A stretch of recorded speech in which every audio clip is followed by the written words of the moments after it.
clevervision.com. I go by the name of Kid Clever, and we're outside on the east side with this gentleman right next to me, my brother, Richy Marciano. What's going on, sir? What's up, man? You alright? Yeah. So why the hell you got me on the east side right now? Hey, man, we around my old stomping grounds. I used to live around here, and then I went to school up the street, so we just in my old area for right now. Okay, so this actual block right here, you grew up on? Actual block, Berkshire and Warren. Wow, that's dope. Let's take a walk, man. Okay. So on this actual block, you know, did you have any fights growing up? Anything like getting into it with anybody? No, not like fights, but a girl across the street bit me. She bit you. We was playing around, and she just magically, she just bit me.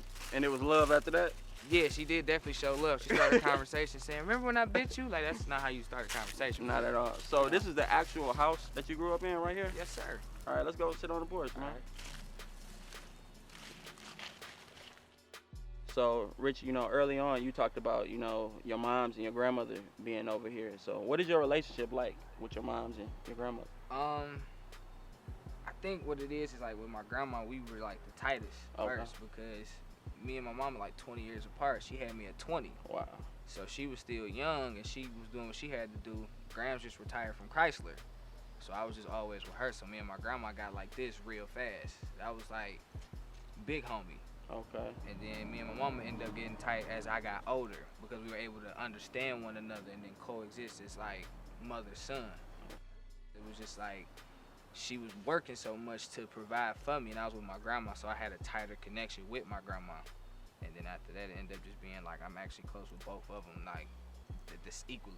That's dope, man. So, and with doing what we do with entertainment stuff, it's kind of unconventional. And like parents, you know, may not like. My granddad told me he wanted me to get a green job, work in the plant. Like, how supportive are they with your music? It took my mom a moment, actually. She was more like, you need to get a plan A, da-da-da-da. And I'm like, well, this is really my plan A. Everything that's working is working for this. Right. So it took her a minute. It maybe took, like, after, like, I brought her to, like, a release party, and she saw, like, a lot of people there, and the response I got, she was like, okay, he actually can do something with it. And my grandma, off jump, she was more so just, if you love it, do it. Cause she was the one who convinced me not to really go to college. Mm-hmm. It was her, cause she was just like, you don't have to do what everybody else is doing, or you see somebody parent want their kid to go. If that's not for you, don't do what you don't want to do. So from there, I just took her advice, cause she was one of the ones that told me, don't nothing fail you but to try. Mm-hmm. So since she told me that, I've always tried, because you fail if you don't even try. Yeah. So. And you don't want to, you know, look back and have reflections like it didn't work or and stuff like that. Because you think, what if? What if? I don't really want to be that what if kind of guy. It's more so I want to be the person that say, if I put my mind to it, I'm going to actually do it. And everything that I say I'm going to do, I'm going to actually do it. Rather, if I failed the first time, that doesn't mean it won't work the second or third or fourth time. It's just I'm going to keep working until this actually works. Okay. Speaking of reflections, like I mentioned before, your first project was actually called Reflections, right? Yes. Wow. So that dropped in 2011? Yes. Okay, so from 2011, you worked with Ashton Woods, or known as Jay Woods back then, yeah, right? It was Jay Woods, and then it crossed over into Ashton Woods, but he actually did majority of the production. Him, then Classic, and also Synoptress did most of the production that actually Reflections won. So how does that go about? Like, you know, you spitting bars and you finally get the confidence, like, okay, I'm gonna do a project. So what did you do? You just presented it to...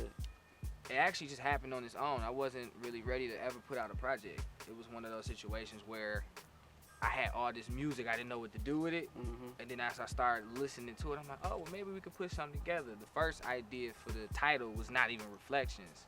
So I started thinking about my life and started reflecting on certain things. That's why I was talking about certain issues in the actual project. And I'm like, yo, Reflections is a dope title.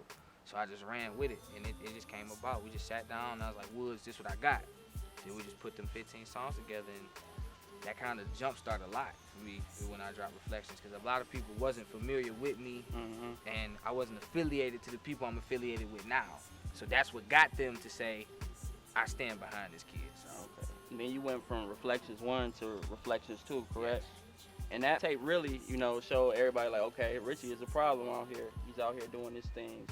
And you had a record on there called My Niggas, right? Yes. And that record got a lot of attention. Yeah, a lot of attention. I think that record was like a standout record for me. It made a lot of people like feel a part of something. Because it's like if you got your homies and you do something for them or you do something with them, like that record make you think of your peoples. So I always do records that's probably from the heart, but somebody can relate to it. Right. So my niggas was one of the records so many people was like, yo, I relate. And I'm just talking about shit me and my homies did in high school. So ended up that been standout record, and it got me like head nods. Like the first person that kind of like gave me that head nod was Rose Spit. He was like, yo, this is dope. And then from there he was like, anything you ever need, call me.